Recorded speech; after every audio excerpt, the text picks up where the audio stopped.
Welcome to Kakatiya academy. నేను మీ పాల్ట్ వీరస్వామి.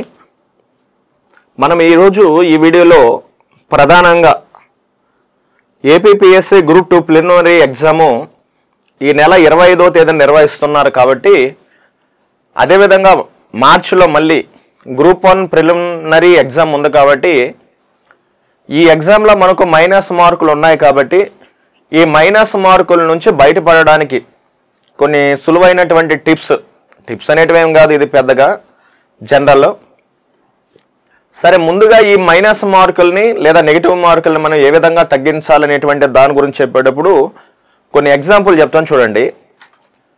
2013వ సంవత్సరంలో ఇది నేను కూడా రాసిన exam. Assistant social welfare officer, assistant tribal welfare officer, assistant BC welfare officer అని చెప్పి మూడింటికి కలిపి ఒకే ఎగ్జామ్ ఉంటుంది. ఒక పేపర్ వచ్చి జిఎస్ ఉంటుంది, ఒక పేపర్ వచ్చి పాలిటీ ఉంటుంది, ఒక పేపర్ వచ్చి ఏపీ హిస్టరీ ఉంటుంది. ప్రస్తుతం అది ఆ నోటిఫికేషన్ కూడా రిలీజ్ అయి ఉంది. మనకు జోన్ నెంబర్ 4లో అంటే రాయలసీమ రీజన్లో ఒకే ఒక పోస్ట్ ఇచ్చున్నారు. ప్రజెంట్ నోటిఫికేషన్ రిలీజ్ అయింది. అయితే గతంలో 2013వ సంవత్సరంలో assistant social welfare officer, tribal welfare officer, BC welfare ఆఫీసర్కి నోటిఫికేషన్ రిలీజ్ అయితే జోన్ నెంబర్ 1 శ్రీకాకుళం, విజయనగరం, విశాఖపట్నం జోన్లో ఎస్టీ కేటగిరీలో ఉమెన్కి ఒక పోస్ట్ ఉండేది. 150 మార్కులకి ప్రిలిమ్స్ పెట్టారు. అప్పుడు ఆ ప్రిలిమ్స్లో 150 మార్కులకు గాను అమ్మాయికి వచ్చినటువంటి మార్కులు వచ్చి 150కి వచ్చి 7 మార్కులు వచ్చాయి. 7 మార్కులు వస్తే అమ్మాయిని మెయిన్స్ రాపించారు. మీరు 7 సార్ అనుకోవచ్చు, ఒరిజినల్గా 7 గుర్తుపెట్టుకోండి ఇది కూడా. ఆ తర్వాత గతంలో 2012లో మన ఉమ్మడి ఆంధ్రప్రదేశ్లో ఎస్ఐ నోటిఫికేషన్ రిలీజ్ చేశారు. ఎస్ఐ నోటిఫికేషన్ గుర్తుపెట్టుకోండి. ఆ ఎస్ఐ నోటిఫికేషన్లో పోలీస్ రిక్రూట్మెంట్ బోర్డు వాళ్ళు మైనస్ మార్కులు పెట్టారు. మైనస్ మార్కులు పెట్టి అదేవిధంగా కట్ ఆఫ్ ఇచ్చారు. ఎస్సీ ఎస్టీలుగానైతే 30% తెచ్చుకుంటేనే ఎలిజిబిలిటీ, బీసీలు అయితే 35%, ఓసీలు అయితే 40% తెచ్చుకుంటేనే వాళ్ళు ఎలిజిబిలిటీ అని అన్నారు. మీకు తెలుసో లేదో, ఆ రోజుల్లో 535 ఉద్యోగాలు ఎలిజిబిలిటీ పర్సన్స్ లేక మిగిలిపోయాయి. ఆ రోజు కూడా నా ప్రియమిత్రుడు ప్రస్తుతం గుంటూరు జిల్లాలో పామూరు ఎస్ఐగా పనిచేస్తున్నాడు, భార్గవ్ అని చెప్పేసి. మేమిద్దరం ఒకే రూమ్లో కూర్చొని చదువుకునే వాళ్ళము. అబ్బాయి కానిస్టేబుల్ కొట్టాడు, తర్వాత ఎస్ఐ కూడా కొట్టాడు. నేను గ్రూప్ 2 చదివి గ్రూప్ 2 నేను కొట్టాను. అంటే మేమిద్దరం వేరు దారులు అయినా కానీ బెస్ట్ ఫ్రెండ్స్ మేము. సరే, అతడు ఎస్ఐ ఎగ్జామ్ పోయేటప్పుడు ఒకే ఒక మాట చెప్పాను, మైనస్ మార్కులు ఉన్నప్పుడు నీకు తెలిస్తేనే ఆన్సర్ పెట్టు, తెలియని దాని గురించి ఆన్సర్ పెట్టాల్సినటువంటి అవసరం లేదు అని చెప్పి నేను చెప్పు పంపించాను. అబ్బాయి కూడా అదే విధంగా ఫాలో అయ్యాడు. కరెక్ట్గా ఎలిజిబిలిటీ మార్క్స్ వచ్చాయి. అబ్బాయి బీసీ గౌడ. సో వాళ్ళకి పెట్టినటువంటి ఎగ్జామ్లో ఎలిజిబిలిటీ మార్క్స్ మాత్రమే వచ్చాయి. నాకు ఈ రోజు కూడా చాలా బాగా గుర్తుంది. మా ఊర్లో బస్ స్టాండ్లో క్వశ్చన్ పేపర్ తీసుకొచ్చి మేమిద్దరం డిస్కషన్ చేసి మాట్లాడుకున్నాం. నువ్వు చెప్పిన విధంగా నేను చెప్పాడు నాకు అబ్బాయి, నాకు ఇదే విధంగా మార్కులు వచ్చారా, వస్తాయా లేదని అడిగితే, నువ్వు చెప్పే దొంగ మాటలు కాకపోతే ట్రాన్స్పరెన్సీగా కానీ చెప్పుంటే నీకు ఖచ్చితంగా ఉద్యోగం వస్తుందని చెప్పాను. రిజల్ట్ వదిలారు. ఒకరోజు అర్ధరాత్రి 2:30 రిలీజ్ చేశారు ఉమ్మడి ఆంధ్రప్రదేశ్లో మన పోలీస్ రిక్రూట్మెంట్ బోర్డు. రిజల్ట్ వచ్చింది. రిజల్ట్లో సక్సెస్ అయ్యాడు. కరెక్ట్గా ఎలిజిబిలిటీ మార్క్సే, అబద్ధం కూడా కాదు. నేను చెప్తున్నాను కదా, పామూరు ఎస్ఐ గుంటూరు జిల్లాలో, మీరు ఫోన్ చేసి కూడా అడగచ్చు. ఇప్పుడు ప్రస్తుతానికి ఎలిజిబిలిటీ మార్క్స్ వచ్చాయి, ఎస్ఐగా సెలెక్ట్ అయిపోయాడు. తర్వాత ఇంకొకటి, మనకు గతంలో ఏపీపీఎస్సీ నిర్వహించినటువంటి గ్రూప్ 2లో కట్ ఆఫ్ మార్క్స్ వచ్చి 150 మార్కులకు గాను ప్రిలిమ్స్లో 74.04 అంటే అప్రాక్సిమేట్లీ ఒక 50% అనుకోండి. అదేవిధంగా గ్రూప్ 1 కూడా గతంలో జరిగినటువంటి గ్రూప్ 1లో వాళ్ళకి 2 పేపర్లు ఉంటాయి. Paper 1, paper 2. పేపర్ 1లో 120, పేపర్ 2లో వచ్చి 120, మొత్తం కలిపితే 240 మార్కులు ఉంటాయి.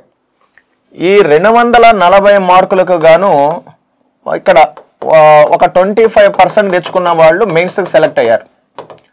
అంటే ఇక్కడ నేను చెప్పేటువంటిది ఏంటంటే, కట్ ఆఫ్ అనేటువంటిది ఎంత ఉంటుంది అని చెప్పడం అనేటువంటిది చాలా చాలా చాలా చాలా డిఫికల్ట్. అది ఎవరైనా చెప్పినా కానీ అది ఓన్లీ ఒక అంచనా మాత్రమే, కానీ నిజమైతే కాదు. సరే, ఎవరు ఎన్ని చెప్పినా కానీ కట్ ఆఫ్ అనేటువంటిది మైనస్ మార్కులు ఉన్నప్పుడు 50% మించడానికి అవకాశం అనేటువంటిది ఉండదు. ఈసారి మనకు మొత్తం ఆల్మోస్ట్ 45,000 మందిని సెలెక్ట్ చేయబోతున్నారు కాబట్టి ఒక ఉద్యోగానికి 50 మందిని చొప్పున మెయిన్స్కి 45,000 మంది సెలెక్ట్ అవ్వబోతున్నారు కాబట్టి ఖచ్చితంగా ఈసారి కట్ ఆఫ్ అనేటువంటిది ఒక 60 నుంచి 65 మార్కుల మధ్యలోనే ఉండొచ్చు. పేపర్ బాగా డిఫికల్ట్గా ఇచ్చాడు, ఇంకా కూడా తగ్గిపోవచ్చు. పేపర్ ఈజీగా ఇచ్చారు, ఈజీగా వచ్చినా ఈ కట్ ఆఫ్ మించదు. ఎక్కువ మార్కులు వచ్చిన వాళ్ళు ఉంటారు. నేను ఎక్కువ మార్కులు వచ్చేవాడి గురించి ఎప్పుడు మాట్లాడను. మనం ఇది ఓన్లీ ప్రిలిమ్స్ అనేటువంటిది 45,000 మందిలో ఒకటిగా ఉంటే చాలు. ఇంకా నువ్వు స్టేట్ ఫస్ట్ ర్యాంకా స్టేట్ సెకండ్ ర్యాంక్ అనేది ప్రకటించరు. ప్రిలిమ్స్లో క్వాలిఫై అయితే మెయిన్స్ రాయబోరా అని అంటారు మన ఏపీపీఎస్సీ వాళ్ళు. సో కాబట్టి ఖచ్చితంగా కూడా ఒక 60 నుంచి 65 మార్కుల దాకా తెచ్చుకుంటే నువ్వు సక్సెస్ అనేటువంటిది అవుతావు. అయితే 60 నుంచి 65 మార్కులు తెచ్చుకోవడం పెద్ద కష్టమా? నేను చెప్తున్నాను కదా, ఈ రోజు నుంచి కూడా మీరు చదవడం అనేటువంటిది చాలా చాలా చాలా చాలా ఈజీ, చాలా సులభతరం, చాలా ఈజీ కూడా. అయితే ఇక్కడ జాగ్రత్తగా చూడండి. ఒకసారి ఈ వీడియో చూస్తున్నటువంటి వ్యక్తులు, ఈ వీడియో ఏపీపీఎస్సీ గ్రూప్ 2 రాస్తున్నటువంటి ప్రతి ఒక్క అభ్యర్థికి చాలా చాలా ఇంపార్టెంట్ కనుక మీకు నచ్చితే మీ ఫ్రెండ్స్కి కూడా షేర్ చేయండి.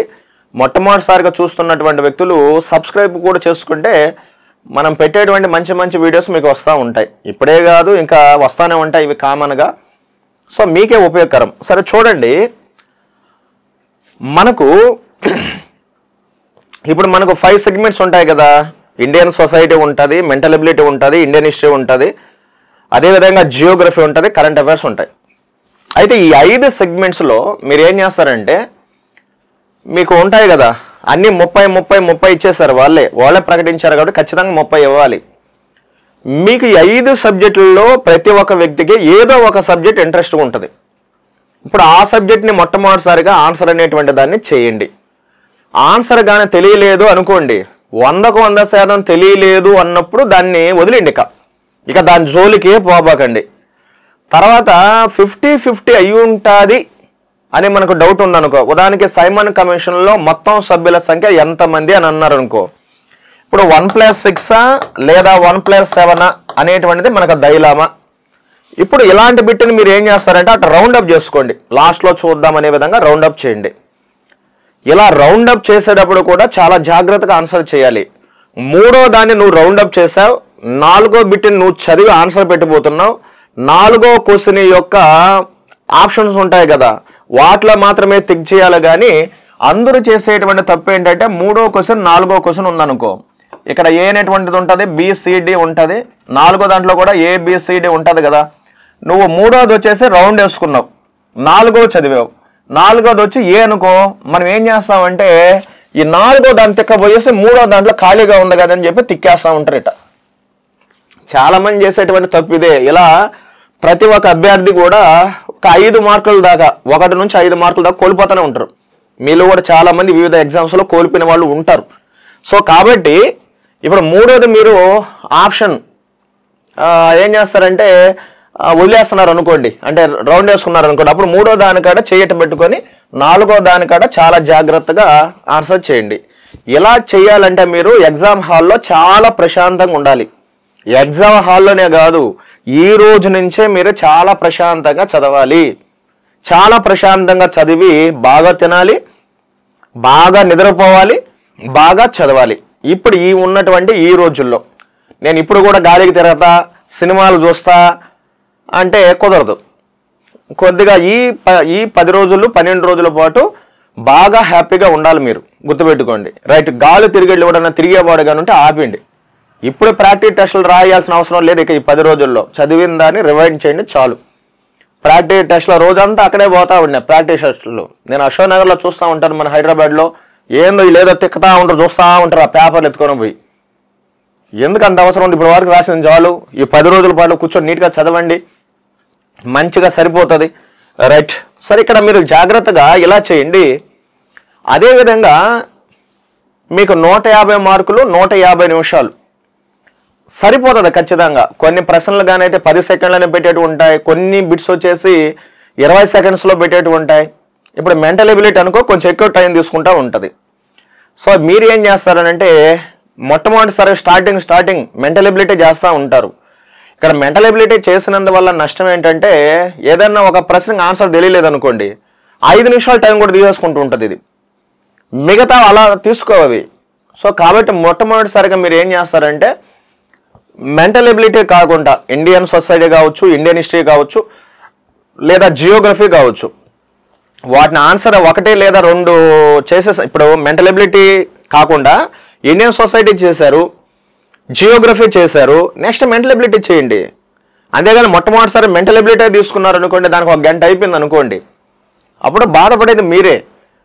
సో అలా కాకుండా మొట్టమొదటిసారిగా ఇవన్నీ చేసేసామనుకోండి, లాస్ట్లో మెంటల్ ఎబిలిటీ మీద టైంగా ఉంటే టైం స్పెండ్ చేయొచ్చు. సో ఇదే నేను చెప్తున్నది, మొట్టమొదటిసారిగా మీకు తెలిసినటువంటి ఆన్సర్లు ఎన్నైతే ఉంటాయో అన్నీ పెట్టుకుంటా రండి. సో ఏవైనా ఒక 4 నుంచి 5 గాన డైలామా ఉండింది అనుకోండి, అవి కూడా చూడండి లాస్ట్లో సెకండ్ రౌండ్లో చూసిన తర్వాత కరెక్ట్గా అయి ఉంటుంది అని ఉంటేనే పెట్టండి, లేకపోతే ఆన్సర్ అస్సలు చేయదు. ఒళ్ళుని కంట్రోల్ చేసుకుని పెట్టండి. మీకు 30 తెలిస్తే 30 ఆన్సర్ చేయండి, 40 తెలిస్తే 40 ఆన్సర్ చేయండి, 50 తెలిస్తే 50 ఆన్సర్ చేయండి. అదే కట్ ఆఫ్ అనుకోండి. అందరూ కూడా మొట్టమొదటిసారిగా ఒక 50-60 పెట్టి సెకండ్ రౌండ్లో ఏం చేస్తున్నారంటే ఇది అయి ఉంటుంది, అది అయి ఉంటుంది, కట్ ఆఫ్ పెరిగిపోతుందేమో, నేనేమన్నా తక్కువ పెట్టినానేమో అని చెప్పి దైలమ్మలో పడి మీ అవుట్తో ముగ్గులు వేసుకుంటా వచ్చేస్తున్నారు. అసలు రెండో రౌండ్ అనేటువంటిది పరుంబోకమైనటువంటి రౌండ్. ఇది మీరు ఆన్సర్ చేసేటప్పుడు చాలా ఒళ్ళుని కంట్రోల్లో పెట్టుకోవాలి. నేను అనుభవించాను, నేను ఆల్రెడీ ఫ్యాకల్టీగా ఉన్నాను, నేను ఆల్రెడీ వివిధ ర్యాంకులు సాధించాను, అయినా నేనే తప్పు చేశాను. అంటే ఇప్పుడు మీరు కొత్తగా చదివే వాళ్ళు ఉంటారు, సీనియర్లు ఉంటారు, మీరు కూడా తప్పు చేయరు అని రూలింగ్ ఏం లేదు ఇక్కడ. కాబట్టి మొట్టమొదటి రౌండ్లోనే మీకు తెలిసినటువంటి ఆన్సర్లు పెట్టుకుంటా వెళ్ళండి, అదే కట్ ఆఫ్. నువ్వు బాగా చదువుకుంటే క్వాలిఫై అవుతావు, లేదు పోయిందనుకొని మళ్ళీ బాగా చదువుకోవడమే దీనికి ఉన్నటువంటి ఏకైక మార్గం. మొట్టమొదటిసారిగా నువ్వు 65 పెట్టి మంచిగా సెకండ్ రౌండ్లో ఇది అయి ఉంటుంది, అది అయి ఉంటుంది అని చెప్పి దైలమా పడిపోయి ఒక 30-40 బిట్లు పెట్టేసి నీకు వచ్చినటువంటి మార్కుల్లో నువ్వు ఎక్స్ట్రా పెట్టినందువలన ఇవి మైనస్ మార్కులు కాబట్టి నీ 65 మార్కుల్లో తప్పు బిట్లు పోయి మళ్ళీ 60 పడిపోతుంది. దీనివల్ల లాస్ అయిపోయేది నువ్వే. మళ్ళీ మీరు అనుకోవచ్చు చాలామంది ఒక 60 పెట్టిన తర్వాత ఒక 30 వచ్చి ఏం చేస్తున్నారంటే ఒక 30 పెడతారు, ఏ కానీ బి కానీ సి కానీ డి కానీ పెట్టి. ఇందులో మీరేమనుకుంటారు, 30లో 10 అయినా కరెక్ట్ అవుతాయి కదా, దానికి సరిపోతాయి అనుకుంటారు. అలా కానే కాదు, అలా కాదు. నా మాట ఏంటంటే మీరు అలా అనుకోబాకండి, ఇక్కడే రాంగ్ స్టెప్. దానికి సరిపోతాయి అనుకోండి, ఇదేంది ఇది అప్పులా? సంపాదించేది ఎవరికైనా ఇవ్వాల్సి ఉంటే మనకు వచ్చేది ఎంత, వాళ్ళకి ఇవ్వాల్సింది ఎంత, దానికి సరిపోద్ది అనుకోవడానికే కాదు కదా, మార్కులు కదా. గుర్తుపెట్టుకోండి, అదే మైనస్ మార్కులు లేనప్పుడు మీకు తెలిసిన ఆన్సర్లు పెట్టి తెలియనటువంటి ఆన్సర్లు మొత్తానికి కూడా ఏ కానీ లేదా బి కానీ సి కానీ డి కానీ పెట్టేస్తే ఒక 5-6 మార్కులు కవర్ అయ్యేటివి. ప్రస్తుత కాలంలో మైనస్ మార్కులు ఉన్నప్పుడు ఇలా నేను జోగిని నాట్యం చేస్తా, దేవదాసి నాట్యం చేస్తానంటే కుదరదు. కాబట్టి ఒళ్ళును కంట్రోల్ చేసుకొని మొదటి రౌండ్లోనే నీకు తెలిసినటువంటి ఆన్సర్లు మొత్తం కూడా పెట్టుకెళ్ళండి. మీకు ఏ జియోగ్రఫీ ఇష్టమా, జియోగ్రఫీ మొట్టమొదటిసారిగా ఆన్సర్ చేయండి, కాన్ఫిడెన్స్ బిల్డప్ అవుతుంది. మెంటల్ ఎబిలిటీ బాగొచ్చా వస్తే చేయండి, మనం ఏం చేసేది ఏం లేదు. అదేవిధంగా ఇండియన్ హిస్టరీ బాగొచ్చా చేయండి. నా యొక్క సజెషన్ అయితే అన్ని ఆన్సర్లు చేసిన తర్వాత లాస్ట్లో మెంటల్ ఎబిలిటీ అనేటువంటి దానికి ప్రాధాన్యత ఇవ్వండి. ఎందువల్లంటే ఎక్కువ టైం అవుతుంది. లేదా ఇంకో పని చేయండి, మొట్టమొదటిసారిగా మీకు ఇష్టమైనటువంటి ఇండియన్ సొసైటీ పెట్టి మెంటల్ ఎబిలిటీలో ఒక 15 మార్కుల్ని ఆన్సర్ చేసి మళ్ళీ ఇండియన్ హిస్టరీ చేసి మళ్ళీ మెంటల్ ఎబిలిటీలో ఇంకో 15 మార్కులు చేసుకుంటారో చేసుకోండి. కానీ ఇక్కడ నేను చెప్పేటువంటి చూడండి, 10వ క్వశ్చన్ మనం వదిలేసి 11వ క్వశ్చన్ ఆన్సర్ చేసేటప్పుడు 11వ క్వశ్చన్లోనే మనం టిక్ చేయాలి, కానీ 10వ దాంట్లో పెట్టేయకూడదు. మీకు ఒక్క మార్కు కూడా నీ లైఫ్ని టర్న్ చేస్తుంది. అసలు ఒక్క మార్కు కాదు, గతంలో మనకు 74.04 కట్ ఆఫ్ ఉన్నప్పుడు మీకు అందరికీ తెలీదు. సో 74.03 మీద దాదాపు 5,000 మంది ఉన్నారండి రెడీగా. అంటే 0.1 మార్కులో కూడా కొన్ని వేల మంది పోటీలో ఉన్నారు. కాబట్టి దయచేసి మీకు 1 మార్కే కాదు, అర మార్కే కాదు, 0.1 మార్కు కూడా చాలా చాలా చాలా చాలా ఇంపార్టెంట్ అని చెప్పి మీ అందరూ కూడా అవగాహన అయి ఉంటుంది. ఇప్పుడు దయచేసి నా మాట విని ఒళ్ళుని కంట్రోల్ చేసుకొని ఎగ్జామ్ హాల్లో నీకు ఎన్నైతే ఆన్సర్లు తెలుసో అన్నే పెట్టండి. పక్కనోడు చూసి కన్ఫ్యూజ్ అవ్వద్దు. అయ్యో నేను 50 పెట్టానని చెప్పి భయపడద్దు. సో ఎన్ని పెడితే నీకు ఎన్ని తెలిస్తే అవే కట్ ఆఫ్. దయచేసి ముగ్గులు వేయద్దు. ఎన్ని పెట్టావు మనం రాసి వచ్చిన తర్వాత పక్కన మాట్లాడుకుని ఉంటారు. నేను 130 పెట్టినా, నేను 120 పెట్టినా, నేను 140 పెట్టినా. ఎవడు పెట్టమన్నాడు నిన్ను? 120, 130, 140 వాళ్ళు ఎవరైనా పెట్టమన్నారా ఏపీఎస్సీ వాళ్ళు? లేదు కదా. కొంచెం ఒళ్ళుని కంట్రోల్ చేసుకొని జాగ్రత్తగా ఆన్సర్లు అనేటువంటి దాన్ని చేయండి. మీరు ఈ 12 రోజులు బాగా చదివినా మంచిగా ఆన్సర్లు అనేటువంటి దాన్ని చేయొచ్చు. మీలో ఇప్పటికీ ఎవరైనా మెంటల్ ఎబిలిటీలో మంచి పట్టుగాను సాధించలేకపోతే మన ప్లే స్టోర్లోకి వెళ్ళి కాకతీయ అకాడమీ యాప్ అనేటువంటి దాన్ని డౌన్లోడ్ చేసుకుని మన ధనుంజయ సార్ చాలా నీట్గా అన్నీ కూడా బాగా చెప్పున్నారు. ఒకసారి ప్రాక్టీస్ చేయండి. 10 టెస్టులకి ఎక్స్ప్లెనేషన్ కూడా ఇచ్చున్నారు, అవి కూడా చేయండి. అదేవిధంగా ఇండియన్ సొసైటీ కూడా నేనే డీల్ చేస్తున్నాను. ఇది ఇండియన్ సొసైటీని పాలిటీ చెప్పేవాళ్ళు కానీ డీల్ చేస్తే కొంచెం మంచి మార్కులు రావడానికి అవకాశం ఉంటుంది. మనకి పెట్టింది ఇండియన్ సొసైటీ కానీ సోషియాలజీ కాదు. సో చాలా బాగా నీట్గా చెప్పున్నాను. మీకు ఒకసారి చూడొచ్చు. అక్కడ రేట్లు కూడా పెద్దగా కాస్ట్ ఏమి లేవు, చాలా మైనర్లో పెట్టున్నాం. ఒకసారి మీరు చూడండి. ఈ వీడియోకి మీకు కానీ నచ్చితే మీ ఫ్రెండ్స్కి షేర్ చేయండి. అదేవిధంగా మొట్టమొదటిసారి చూస్తున్నటువంటి వ్యక్తులు మన యూట్యూబ్ ఛానల్ని సబ్స్క్రైబ్ చేసుకోండి. Thank you very much.